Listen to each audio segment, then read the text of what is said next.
rhymes with zucchini? Tokini? Rukini? Bokini? No, zucchini. Let's make some gluten-free zucchini spiralized noodles.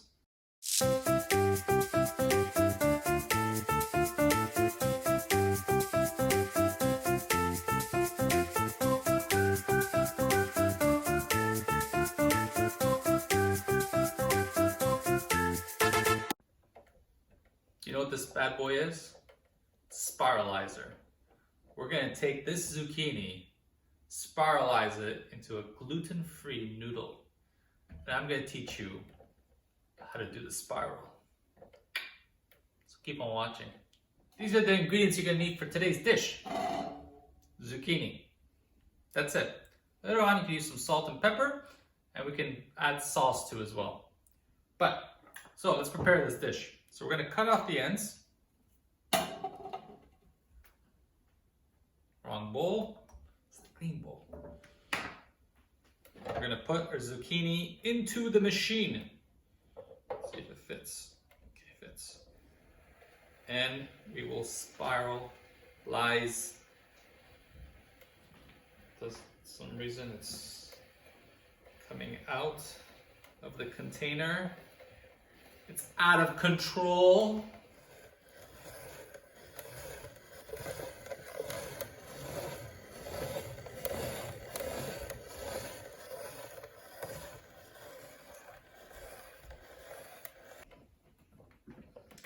Now we're just gonna empty the container. It creates this beautiful spiral. It looks like spaghetti. All right, we're done. You can eat it the way it is, raw. Add some lemon, salt and pepper. We're gonna take it a step further. I'm gonna take this to the stove. We're gonna cook it down a little bit. I'm gonna make a sauce for it as well. So let's go to the stove. So we have a hot pan on. Add some olive oil.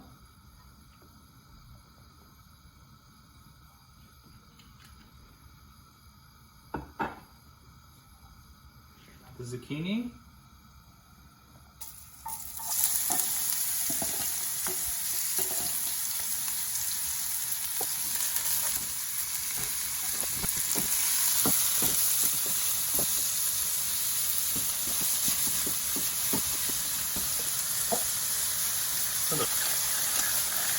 We finished cooking it. I like it slightly crunchy.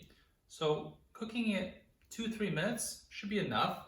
Continue cooking it, it's going to get watery. All the water is going to come out, and it's not going to be very tasty. I mean, it'll still be good, but the texture is lost. Now you can eat it the way it is, but we're going to take it a step further.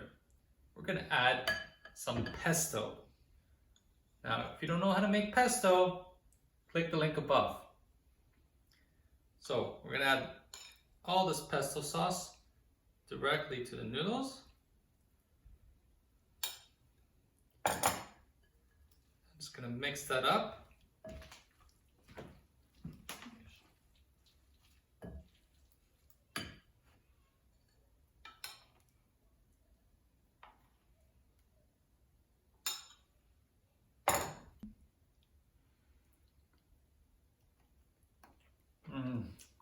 It's delicious. Hear the crunch?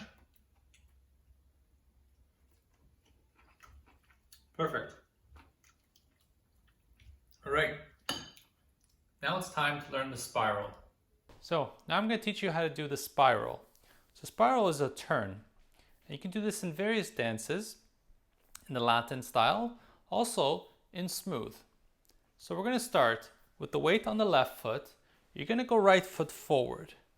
Now, very important that you keep weight between both legs. So majority of my weight is going to be on my right foot, but I'm also going to keep 10% pressure or more on the back foot, on the ball of the left foot. Now I'm going to rotate to the left. So I'm turning on my right foot, maintaining pressure still on the left, continue to turn on the right foot, continue to rotate, continue to turn, and I'm almost making a full turn. And that's it. And you're going to end up with your legs crossed like this. And then from there, you can step forward with the left foot. So let's try that again. So let's say we're doing this in Roomba. So you can take that right foot. Very important, you cross or you step in the same track as your left foot. Now from there, you're gonna rotate first your upper body. Then you're gonna turn your hips and then your feet are turning at the same time and then walk forward. You can do the same thing with your left foot. So you're gonna go left foot forward, you can rotate to the right until your legs cross, and then right foot forward. Now, if this was tango or waltz, you do the same thing, but you do that with a heel lead. So I'd go heel to ball, and then I can rotate and then step out with the ball of the foot or the heel, depending on the dance. Now, there's 3 ways of dancing the spiral. You can dance it flat, like the way I was showing you, and then step out. You can dance it flat with the legs straight. So as you can see, I did the same type of rotation, but instead of crossing, I kept the foot in front. And then the final one is when you go up, all on the balls or even towards the nails of the foot, and then step down and go forward. Right? So you can keep it flat, legs crossed, flat, legs opened, or up on the balls of the feet and then coming out. All right? I hope you enjoyed this lesson. I'll see you next time on Dancing in the Kitchen. Please subscribe, like, and comment down below.